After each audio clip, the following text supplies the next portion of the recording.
Good morning everyone, welcome to Morning Markets on the 4th of February. A few of the things that we discussed this morning at our morning meeting that I thought you would find interesting.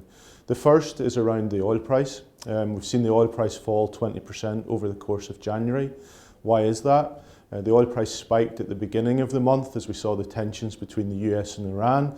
Over the course of the month, the oil price has then come off. That's a function of what's been happening in China and the spread of the coronavirus.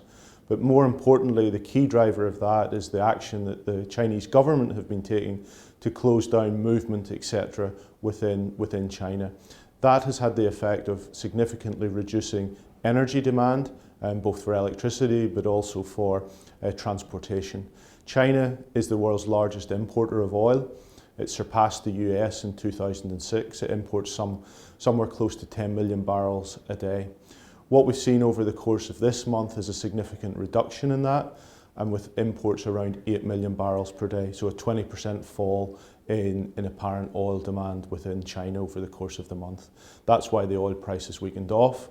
As a result of that, we're seeing increasing calls from a number of members of OPEC to ask for a reduction in OPEC's quotas that they provide into the market to support the price. So in that regard, Saudi Arabia, one of the largest producers of oil, has asked to bring forward the March OPEC meeting to earlier to try and put a floor under the oil price. A falling oil price is obviously a challenge for the producers, but from a consumer's point of view, it's a real positive. It allows petrol prices to fall, it's less inflationary. It's also positive for companies. It supports margins for companies as they're not having to expend as much money on raw materials. So another area that's interesting to us as a result of this move is the high yield bond market. Why is that? High yield has been one of the best performing sectors through 2019, but we've seen it come off over the course of the month. Why is that? Energy companies account for a large proportion of the high yield bond index. So as the oil prices come off, it's no surprise that we've seen spreads for high yield start to move out.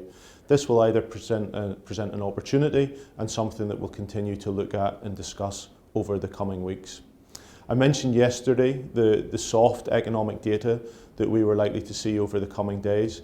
Yesterday we had ISM manufacturing data in the US, which was strong. Both the current component but also the new orders component suggesting that economic activity is gradually starting to show an improvement from bouncing along the bottom. As I said yesterday when we mentioned the data out of China, we have to be careful in interpreting too much from this data at this point in time, given the ongoing issues with the coronavirus. But net, it looks as if that does support a stabilisation at least in the global economy. More from us tomorrow. I hope you find that interesting.